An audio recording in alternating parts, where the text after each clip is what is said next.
यहाँ पर एक और कंसेप्ट समझने की कोशिश करते हैं, that is circular motion of car on level road. तो इस सिचुएशन को हम इस तरह से कुछ शो कर सकते हैं। ये एक कार है और ये एक लेवल रोड पर जा रही है, बट ये रोड जो है ये टर्न ले रही है। ये यहाँ पर ये रोड जो है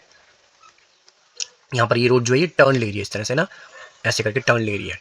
ठीक है, तो जहां पर ये टायर इस सरफेस से टच कर रहे हैं वहां पर सरफेस इन टायर्स पर नॉर्मल रिएक्शन लगाएगा। तो नॉर्मल रिएक्शन का फोर्स इस डायरेक्शन में लग रहा है यहां,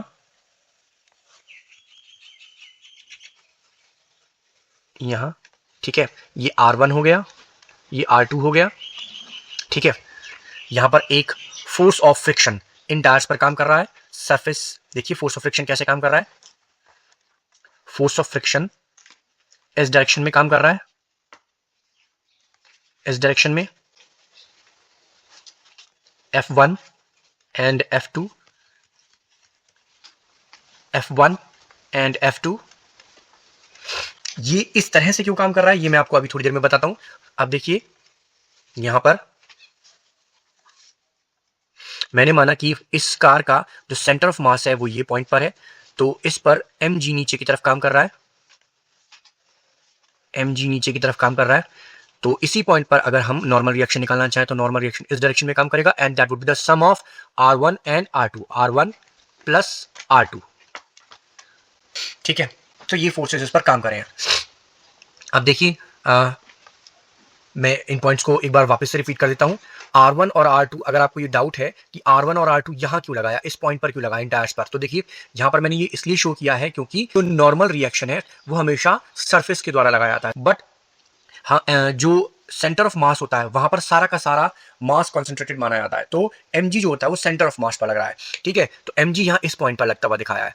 और अब चूंकि mg के ऑपोजिट, हमें हमेशा mg के ऑपोजिट ही R1 R2 देखने की आदत है। ठीक है, तो मैंने यहाँ पर नॉर्मल रिएक्शन को R1 प्लस R2 इस पॉइंट पर भी दिखा दिया है। ठीक है, अब देखिए किसी भी ऑब्जेक्ट को जो कि सर्कुलर पाथ में मूव कर रहा है उसे सर्कुलर पाथ में रखने के लिए एक फोर्स चाहिए होता है जिसे कि हम सेंट्रीपिटल फोर्स कहते हैं। तो यहाँ पर जो फ्रिक्शन है F1 एंड F2 ये सेंट्रीपिटल फोर्स की तरह काम कर रहा है। ठीक है, सो मैं यहां लिख देता हूं, a force required to keep the moving object in circular path. Centripetal force एक ऐसा फोर्स है जिसे हमेशा किसी ना किसी दूसरे फोर्स से रिप्लेस कर दिया जाता है। तो या तो सेंट्रीपिटल फोर्स को टेंशन की फोर्स से रिप्लेस कर दिया जाएगा, या फ्रिक्शन की फोर्स से रिप्लेस कर दिया जाएगा, या इलेक्ट्रोस्टैटिक अट्रैक्शन से रिप्लेस कर दिया जाएगा, या ग्रेविटेशन से रिप्लेस कर दिया जाएगा। तो इनमें से किसी ना किसी फोर्स के द्वारा सेंट्रीपिटल फोर्स को रिप्लेस कर दिया जाता है। रिप्लेस करने का मतलब हम सेंट्रीपिटल फोर्स के फॉर्मूले को इनमें से किसी के भी फॉर्मूले के इक्वल रख देंगे। That is the meaning of replacement. अब देखिए हमारे इस केस में जो फ्रिक्शन है, अब देखिए हमारे इस केस में जो फ्रिक्शन है, ठीक है, वो F1 प्लस F2 का सम है। ठीक है, तो अब हम इसको कैसे लिख सकते हैं, F is equal to F1 that is mu R1 plus mu R2। तो अब हम F को कैसे लिख सकते हैं, F is equal to mu को कॉमन ले लिया, R1 प्लस R2। ठीक है, ये हमारा फ्रिक्शन आ गया। अब देखिए इस कार को, अब देखिए इस कार को इस सर्कुलर पाथ में रखने के लिए जो फ्रिक्शन है that must be either equal to or more then centripetal force. तो मैं लिख देता हूं, देखिए to keep this car in circular path force of friction must be greater than or equal to centripetal force. तो हम यहां क्या करते हैं, हमारा सेंट्रीपिटल फोर्स का जो फॉर्मूला है that is mv square upon r। तो mv square upon r is equal to force of friction that is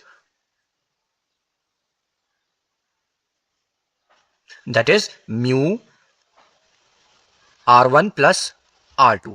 अब देखिए यहां पर ये जो स्मॉल r है ये इस सर्कुलर पाथ की, जो सर्कुलर पाथ है इसकी सेंटर से रेडियस है। ठीक है, तो यहां पर अब हम v फाइंड आउट कर सकते हैं।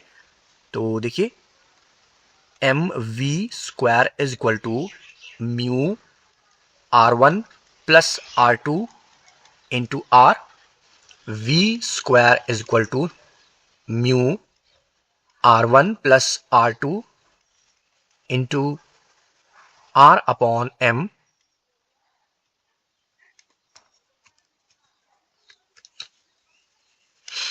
and v is equal to under root mu r1 plus r2 into r upon m। तो ये क्या है, ये v max है, ठीक है, ये इसको हम कहते हैं v max। तो मैं यहां पर एक छोटा सा लिख देता हूं max, है ना, ये है। So this is the maximum speed with which car can turn safely. अच्छा, अब इसमें हम एक काम क्या कर सकते हैं, इसमें हम एक छोटा सा चेंज कर सकते हैं। देखिए यहां पर ये जो mg है, ये mg जो है ये r1 प्लस r2 के बराबर है। तो इस फॉर्मूले में हम mg को r1 r2 से तो इस फॉर्मूले में हम r1 प्लस r2 को mg से रिप्लेस कर सकते हैं। इसका एक वर्जन ये भी हो सकता है, v max is equal to under root mu r1 plus r2 को हमने mg से रिप्लेस कर दिया, mg into r upon m, ठीक है। अब यहां m से ये m कैंसिल हो गया, तो v max हमारा क्या निकल गया, v max is equal to under root mu g r, where r is the radius of the circular path, ठीक है। तो कई बुक्स में आपको v max is equal to under root mu g r भी मिलेगा। तो यदि आपको ये कंसेप्ट समझ में आया हो तो मेरी वीडियो को लाइक एंड शेयर कीजिए, मेरे चैनल को सब्सक्राइब कीजिए। Thank you for watching.